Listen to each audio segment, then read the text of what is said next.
An epic week for Auburn basketball just keeps getting better. In the world full of podcasts, he's the undisputed heavyweight champion of hot takes, an Auburn sports homer, master of the boog, and message board legend. Get your buttons buttoned and your hats flattened because the Top Button Podcast is about to kick off. And you don't want to miss your courtside seat. Now, here's your host, Charlie Five. Yes, sir. Are you hearing an echo? Well, it's playing. It's like it's playing the intro twice, but whatever. It's all good. I think I know what it is. I accidentally had the YouTube live up and it was like echoing, but regardless, we're good now. It's another episode of the Top Button Podcast live edition. We got Taylor Corn joining us tonight. We're going to talk about this epic week of Auburn basketball that just seemingly keeps getting better. You win 2 big road games. You pick up a big commitment at a very big position of need, and let's reminisce. Let's reminisce a little bit. But before we do that, we got to give a shout-out to Uncle Keith's Red Sauce. You got to go to UncleKeithsRedSauce.com. Use coupon code TheBarn25. Take 25% off your order. Taylor, do you love salsa? I love salsa. Do you love restaurant salsa? I love the best homemade salsa. There you go. Salsa that tastes homemade. There you go. Well, Uncle Keith's Red Sauce gives you the best of both worlds. It gives you, you can get it in the store, you can get it online, and you can still have that same like restaurant style flavor at the same time without having the same old out of the box store bought salsa that you get everywhere else. You can get it at any Publix in the state of Alabama, every grocery store in Auburn, seemingly, if you live in Auburn. And then you can obviously go online to UncleKeithsRedSauce.com. Auburn family, show them some love, show them some support. Uncle Keith's Red Sauce. It's good, y'all. How about that? All right, Taylor, a great week in general. 2 big road wins. You go to Vandy, convincing win there. Then you go to Tuscaloosa. Big convincing win in Tuscaloosa, and then you pick up a huge commitment. Just overall this week, how are you feeling? Tell me how you feeling about this week. What's your biggest takeaways from the week? I feel so good. I haven't woke up on a Sunday morning feeling as good as I felt this morning in quite some time. Yeah. Because to be completely honest, that's a game. Saturday morning, Friday night, Dunaway and I did a live stream kind of previewing the game. And I said, I feel like Alabama's going to win. They're a good basketball team. Mm-hmm. And Auburn hadn't been playing their best. They hadn't been playing as good as we'd seen them play earlier in the season. And Alabama was rolling. You know, they put up historic shooting numbers at Texas the game prior. 17 threes, yeah. Yeah, and so I didn't feel great about it. There was so much outside noise, so much excitement around the game, a lot of distractions, if you will. And I didn't feel great about it. Yeah. So I walked in there. I walked into Coleman Coliseum on Saturday afternoon, and I was like, I'm expecting it to be a close game. I don't think this is going to be a blowout one way or another, but I think this is a game that Auburn might drop. And I was proved wrong, and I've never been happier. I have never been happier. Yeah, you've been talking about it seemingly to anybody that'll listen since the game's over. I mean, you just need an ear to listen because there's just so much elation from that win. No, one thing I think that I guess this had been in the back of my head, but like it was big time confirmation. And it's kind of like you. Obviously, we're still winning. You did drop the Florida game, but you're not necessarily. You feel like you're playing with your food a little bit. It feels like Auburn likes to play with their food a little bit. Games get a little bit closer than they should, and just not quite. I want to say limping, with no pun intended, but just kind of limping through the season and still winning games. But this game, I feel like now, it doesn't matter how the rest of the season plays out. It doesn't matter what Auburn's seeding ends up being. I don't think there's a team that Auburn can't beat in the country. I don't think there's one team in the country Auburn can't beat. You go down the list, Auburn's played toe-to-toe with all of them. I really thought Alabama was I knew that Auburn was a better shooting team. I knew that Auburn played much better defense, but just being at Coleman Coliseum, I just had that little bit of, like you, that little bit of worry that road games in general are tough. road games against a team that can shoot like Alabama does can be even tougher. But they clamped down on the defense, made them not be able to do what they wanted to do. And I think that to me shows that with the right game plan, there's nobody in the country that can beat Auburn. There's nobody in the country that Auburn can't beat. I'm not going to say they'll never lose, but there's nobody in the country that Auburn can't beat, especially on a neutral court. I want to ask you a question. Okay. You obviously work for the next round, and you go into quote unquote enemy territory quite often. And I don't think it's a secret that you're a big Auburn fan. It is not. You could probably get lost in Bryant-Denny. Like you could probably, you know what I mean? It's big, it's spread out. Like you could probably just kind of, sneak in here or there, and you may not necessarily be super recognized, or like you don't necessarily have everybody on top of you. But it's hard to go into Coleman Coliseum, being where you have to be, and then not be right in the middle of the action. What's it like going into Coleman when you got a charged up stadium, charged up Coliseum, ready to go, and they see you coming, and then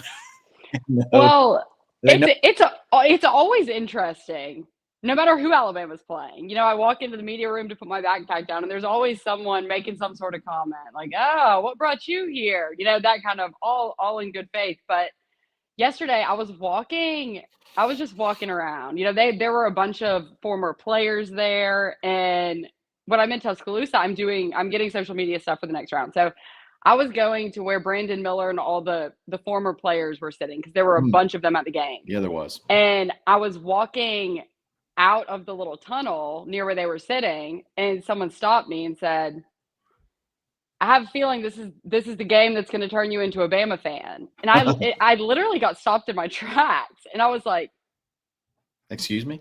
Yeah, I turned around. I don't know who it was, but I turned around and I said, "It's not in my blood."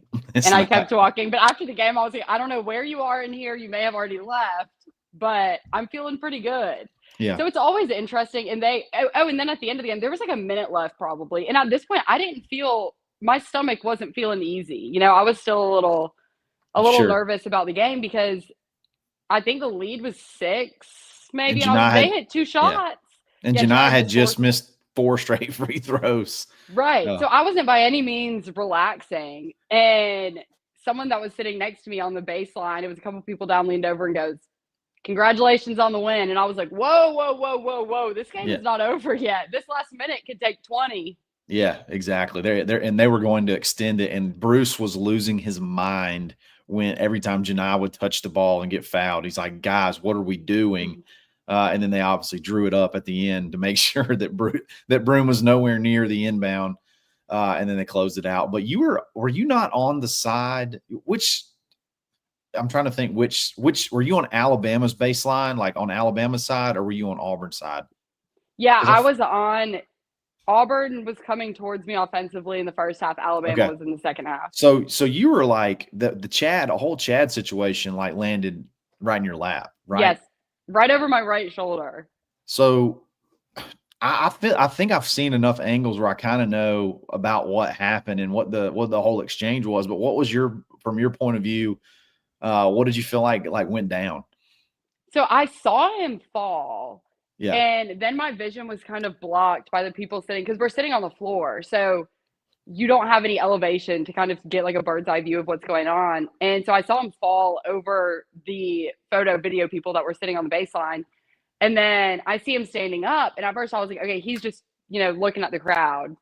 He's not saying anything. He's just looking and letting them know that he has arrived. And then I see arms start flying. So I start rolling my camera again, because I was like, all right, what's going on here? This woman was losing her mind. Yes, and she had a disgusted scowl on her face for the rest. That ruined the game. And it sent her over the edge when he blocked the shot. Yeah. She was sitting there. That there. was also right in her lap. Yes. And I don't know what they showed on the TV broadcast after that happened. But, of course, I turn around again. So I'm like, all right, here we go. And the same lady is motioning that she wants him to get a technical. And I was like, sister, what are we doing here? Yeah. I was like, that's part of it. You sit here, there's a chance that you get a player in your lap. There's a chance you get hit by a ball. And it's not like he was inbounding the ball and turned around and threw it at you. I was like, you're not getting any sort of calls from Pat Adams. No, exactly. So do we, guy in the comments wants to know, NH3425, do we know what he said? Do we know what she said? I don't know what she said, but this is what I think happened, because I read a portion of her lips, and I'm pretty sure she said, what do you want him to do? What do you think he should, like, in other words, like, what do you want him to do, or what should he have done? I think what happened was Chad goes into the stands, and you can see multiple guys push him. Yeah. They push him off. And Chad basically says something to the tune of, don't touch me. Don't get your hands off of me. And that's when she looked at whoever she was with, and she said, what did you expect him to do? Or what do you think he should have done? Or what do you think he should do? What was he supposed to do? That's what she said. What was he supposed to do?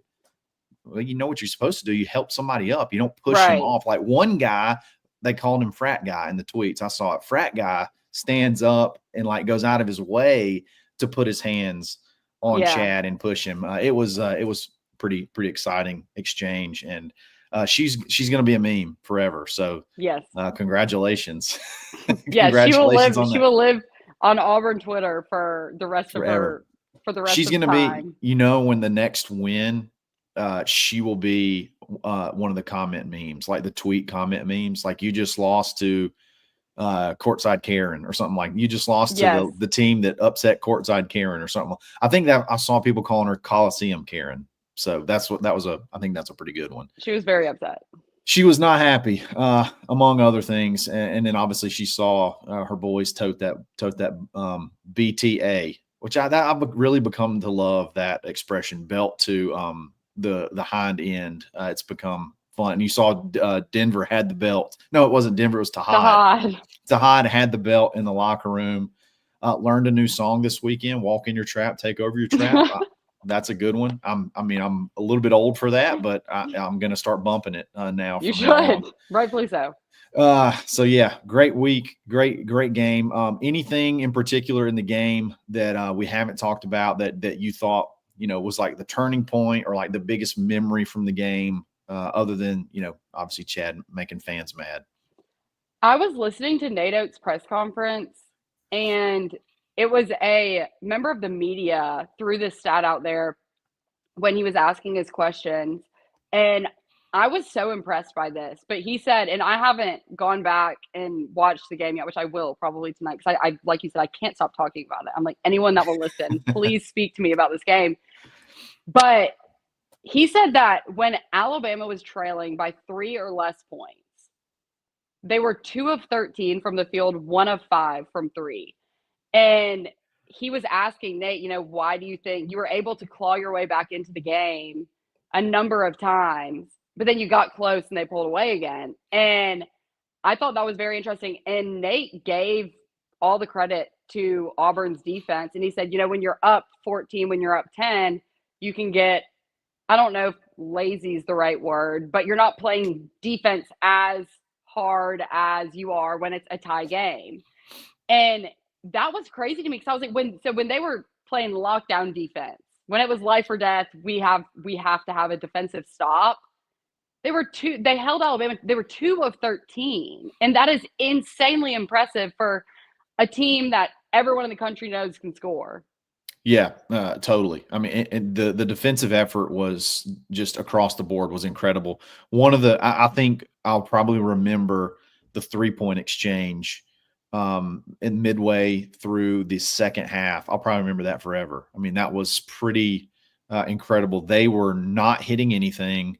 And then all of a sudden, I think Mark Sears hit 2 threes back-to-back possessions. Then Tahad goes down and hits a 3. Then was it Youngblood hits a 3? Yep. And then Chad goes back and hits another 3. And it's like, and they got to be thinking like, yeah, what do we got to do? Like we just hit 3 threes in a row and we can't cut into this lead at all. And then we turn around and go on a big run. It was just answering the call every single time. It was just a ton of fun, And then not only that, I mean, I don't want to overshadow the Vandy win either. At middle of the week, going on the road, winning there. The end of that 5-game stretch, we were talking about that 5-game stretch, that it was going to be, man, it's going to be tough if we can just get through it 3-2 or 4-1. We'd be fired up, and it turns out we did.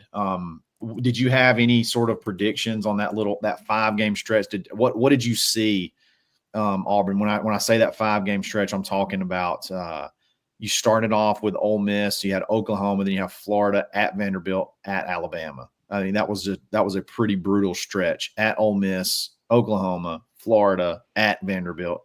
3 away games in 5 games. It was pretty crazy. I thought that we would be 4-1, but I thought we would beat Florida at home and drop the game in Tuscaloosa. Yeah. So record, what I thought it would be, the loss did not come where I thought the loss would come. For sure. And I think most people would probably say something like that. And I kind of thought maybe you could get tripped up at that Ole Miss game too. That didn't happen. You went there and won by 10+ points and controlled that game. I thought it was kind of crazy that Nate Oates has never not led in a game at Coleman in his career at Alabama until this one. I didn't realize not 1 second did they lead that game. There was about 1 minute and 40 seconds where it was tied, including the very beginning of the game. First game ever at Coleman. He never led in the game. I thought that was pretty crazy. And something that a lot of people have been talking about when talking about Auburn is they're a dangerous team because they can win in a number of different ways. And I think that was kind of the issue for Alabama. I mean, Auburn's defense played incredible, but Alabama, when Ole Miss went into Tuscaloosa and won, they forced Alabama to play a different style of basketball. If Auburn can't force you to play the style of basketball that Auburn wants to play, they can still beat you. Yeah. See the Tennessee game. Yeah. That's not how Auburn wants to play, but they can play your game and they can beat you at your game. And that's what they did to Alabama yesterday. So it's not, okay, we need to be the one setting the pace of the game. We need to change X, Y, or Z to get things back to where we're comfortable. They were playing the style of game that they're comfortable playing and have seen a lot of success playing. But Auburn can adjust. Yes, they can do both. They can beat you ugly. If you want to slow it down, they'll beat you ugly. If you want to speed it up, they'll run with you. They'll defend you. They'll run you off the 3-point line. They'll hit their shots and they'll beat you. If you want to run and gun, they'll run with you. Like you said, they can literally they can play a half-court game. They can play a full-court game. It doesn't matter. They're really good. Taylor, somebody's asking if you're still doing Uncorked. I have not in a while because I'm very busy. I've got a few responsibilities on my plate right now. Yeah. So I'll probably you just had the flu.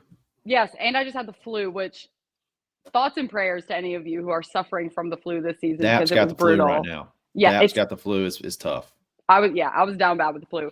But I'm gonna try during the postseason once postseason play starts, like SEC tournament, NCAA tournament, traveling to try and do some stuff there. Definitely over the summer, but right now there's only so many hours in the day, and the majority of them are occupied by other things currently. For sure. So, so great week, and it got even better today as Auburn gets their JUCO, the guy they honed in on 2 weeks ago when he visited for Florida. You've been hearing this name for a while. Finally get him to go ahead and pull the trigger and commit. It's Abdul Bashir, combo guard from Casper College. I think that's in Wyoming. JUCO guy, one of the top JUCO scorers in junior college basketball. 6'7". I think he's only 170 pounds though. So we got to beef him up just a little bit. Like a Chad. Yeah. He's another Chad. Yeah. When he gets here, but he's scoring 25 points a game, shooting 37% from 3. The impact combo guard. I think he could play 2 and 3. Just talk about the significance of adding that kid and all the ramifications that could possibly come with it. Yeah, his twin brother That's the big one. is someone that Auburn saw earlier this season. He plays for Monmouth, Yeah. and I can't remember exactly. I'm trying to look it up right now. What his stat line was when they came to Auburn to play, but I got it up that is right now. interesting to keep an eye on, I would say. Yeah, he scored And 15 points. He scored 15 points, shot 2 of 5 from 3, 5 of 5 from the line. He's pretty good. Yeah, he's averaging 20 points a game. Yeah. So that's something to keep an eye on. I'm having such a hard time, though, keeping up with. Obviously, I know some guys are straight up out of eligibility, and then the freshmen can all obviously return. But I am so lost in terms of the JUCO, that whole ruling as to who could possibly come back. Like, I'm at a loss when it comes to what Auburn's roster will look like next year. I know Dylan's done. I know Janai will be gone, but a lot of these other guys. You know who else is at a loss? The coaching staff. Yep. The NCAA has given absolutely zero. They have no idea. Like, and this kind of goes back to going back to football when it was going to be. Is it going to be 85 scholarships? Is it going to be 120? Is it going to be 105? No clear guidance. So you have really no idea how to structure your roster. And I think that's probably why it took 2 weeks till you go ahead and you get this commitment on the board. Because I think Auburn was sort of like, what do we do? Because if all these guys can come back, do you take him? And then how do you afford it? Where the minutes go and all that stuff. But I think it was just got to the point where this kid's so good. You just got to get him in here. And then the bonus aspect of, could his brother go in the portal and you could have 2 carbon copy. And they like look so much alike, like in every aspect. They're both the same height. They're both play the same position. They're both about the same weight, that obviously look alike. And then they score very, very similar. The ancillary aspects of landing Abdul, possibly getting his brother Abdi, would be spectacular. And then you got the JUCO thing. Like he's at JUCO. So, but does JUCO count? Like, or does it not count? So like, could he come to Auburn with 4 years to play or more than just 2 years to play? There's a lot of stuff to talk about, or a lot of aspects of that could end up working out and even more in Auburn's favor. But I really like this kid, and Auburn does too. I mean, they've kind of, you've heard his name being floated around early, and he came in on the official visit, and it's official. So when you're talking about guys, you're in theory. I mean, if everybody sort of gets, you had the JUCO thing where they petitioned for another year. Then you had Division II guys that petition and won for an additional year. So I mean, that just about covers everybody. I mean, Denver could come back, Chaney could come back, Chad could come back.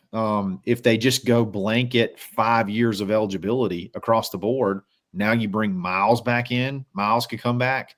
I mean, you could almost just about bring everybody back but Broom and Dylan, and then you're just trying to find some bigs in the portal. And then how hard is that going to be? How hard is that going to be to sell to a big in the portal that, hey, you can come be Janai Broom and look what we can do. So, and something else that I feel like isn't talked about enough, or I don't see it being talked about enough, is the development. These guys, this roster, the best roster in all of college basketball right now, is not stuffed with 4- and 5-star guys. A lot of these guys came from either, JUCO, came from a smaller school. Yeah, and other than Miles. What Bruce has turned, exactly. Other than like Miles Tahad, obviously, is just an elite talent. But look at the way that this staff has developed a lot of these guys who were, some of them were straight unranked, have no profile on a recruiting service coming out of high school. Janai was the 400-something recruit in his class.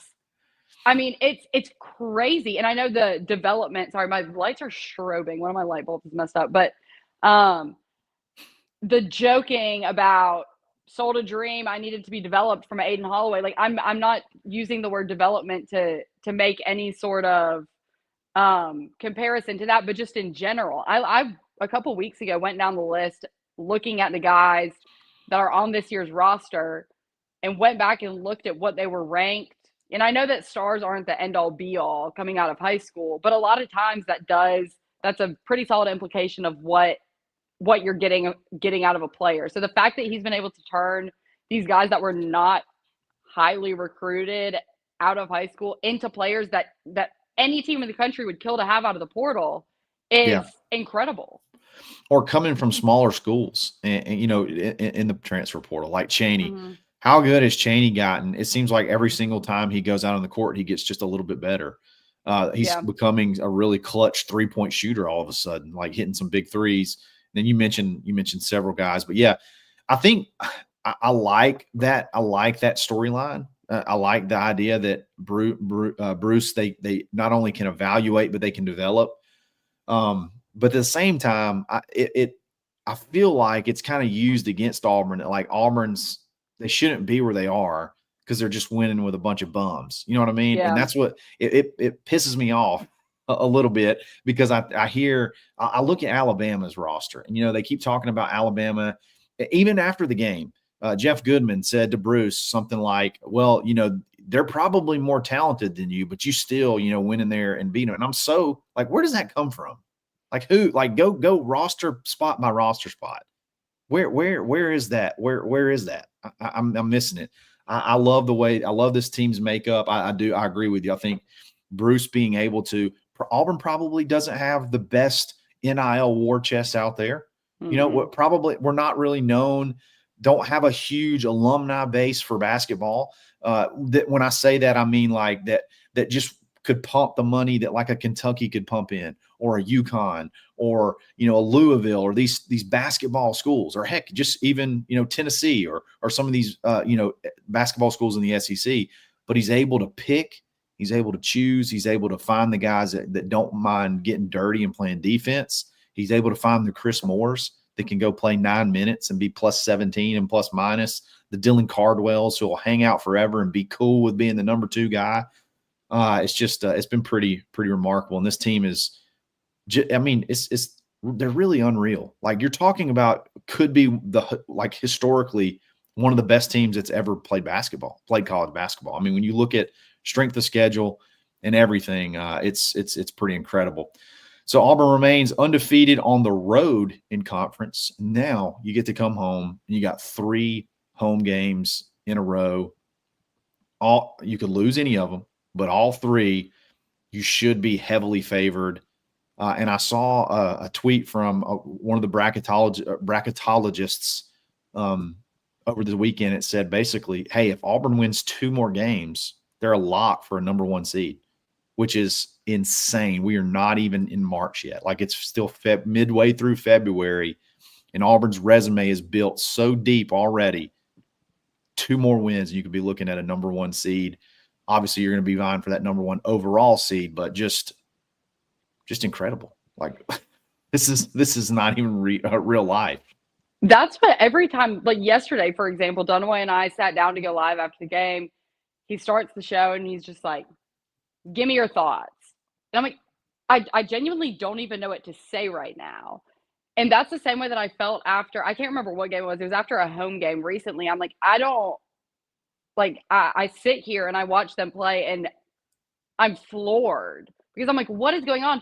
And something that I thought about yesterday after the game ended that I think makes this team different from past Auburn teams, not just historically great in the college basketball landscape, but I think the difference in this year's team is before yesterday, 6 of the last 9 games between Auburn and Alabama were decided in 8 or less points. So they were down to the wire. And Auburn has been strong defensively over the past couple of years. That hasn't been their issue. But when it comes down to the wire, they haven't had these clutch shot makers that can hit a shot when, everyone's freaking out. The fans are freaking out. And you're just waiting for the other shoe to drop. And that's what is so special about this team to me is they have it defensively, as a lot of other teams have too. But we haven't had guards that can score as efficiently as the guards that we have now can. And you have guys that can make shots when, your heart rate's probably a little bit higher. And that's what's been so impressive to me is these 1 possession, 2 possession games. guys like Tahad don't get rattled. Chaney keeps his composure. And the lights are never too bright for them. And I think that's what sets this team apart, in my opinion. It could be 5 guys could hit a shot. There's 5 plus guys, maybe 6, because you bring in Tahad off the bench a little bit. I mean, you could go to Denver to hit a big shot. You could go to Chad to hit a big shot. You could go to Chaney. You could go to I already mentioned Tahad, Miles, and then if you want to, Broom hit 2 incredibly clutch shots late in the game, right there, in the paint, where he's been a little bit rusty, over the last couple of games. 2 big hook shots, couple of fadeaways. I mean, I'm with you. To me, that's what makes this team resemble so much of that 2019 team, is that, when you had Malik Dunbar that could come off the bench and hit a big shot. You had Bryce Brown, obviously, Jared Harper, Samir Dowdy can come off the bench, and then Chumo Kiki could hit shots when he needed to. This team resembles so much of those characteristics, but they're just longer. You know what I mean? Like it's just a bigger team than that one. It's a lot of fun, and I think that's probably the most fun about this team, is like you can never really count them out. Like you can never really, no lead is really safe, and they can play with anybody. And that kind of goes back to my point at the beginning of the show. I just feel like there's nobody. I don't care if we don't win another game, like we just say we're done, and we're 2 or 3 seed, whatever. Don't care. I just don't feel like there's anybody in the country that we can't beat. So put us wherever you want to put us. I feel like we got a good chance to run it, but obviously I don't want to do that. I want the number 1 overall seed, because I want to be able to play. I think it's the Sweet 16 and that Elite 8 in Atlanta. I want that, because that would be home court. That would be a home court, and it would be cheaper for Auburn fans to go there to witness than it would be to go to take part in one of these next 3 home games. So yeah, a lot of fun, exactly. a lot of fun, and love. I hope we can go 3-0 on this next stretch, and then just see what happens down there and go ahead and get things clinched up. But Taylor, any parting thoughts before we head out of here? Tahad Pettiford, I have a quick story. Okay, I can't wait. So second half of the game yesterday, Mark Sears is shooting free throws. Mm-hmm. Tahad's standing, 5-6 feet behind him.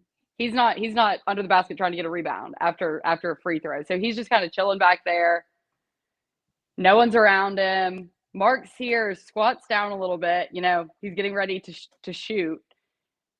Probably like a second, maybe half a second before the ball leaves Mark's hands, Tahad goes, because it's quiet. It's silent in there. They're playing at home. No one's making noise. And I'm sitting at the baseline, so I can hear when they're playing on that side of the court, I can hear what they're saying to each other. Yeah. Tahad's standing there. I mean, he looks like a baby. He is a baby. Yeah. And he's just standing there, innocent as can be. Mark's here. He's about to release the ball from his hands. Tahad goes, "Hey, Mark."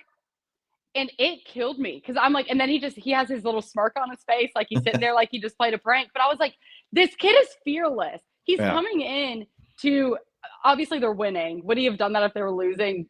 I mean, I don't know, maybe, probably not. But I'm like, this kid doesn't care. No. He does not care. And he's not one that's going to be talking trash up and down the court all game. He might give you a little something after he hits a big shot. But I'm like, this kid, he is fearless. He's fearless. He knows he's good. He will walk in to Coleman Coliseum and he'll try and prank Mark Sears. And I was just like, I love this team. I love the personality. I mean, and Mark's like a good, 10, 15 years older than him too. So that's, not respecting your elders.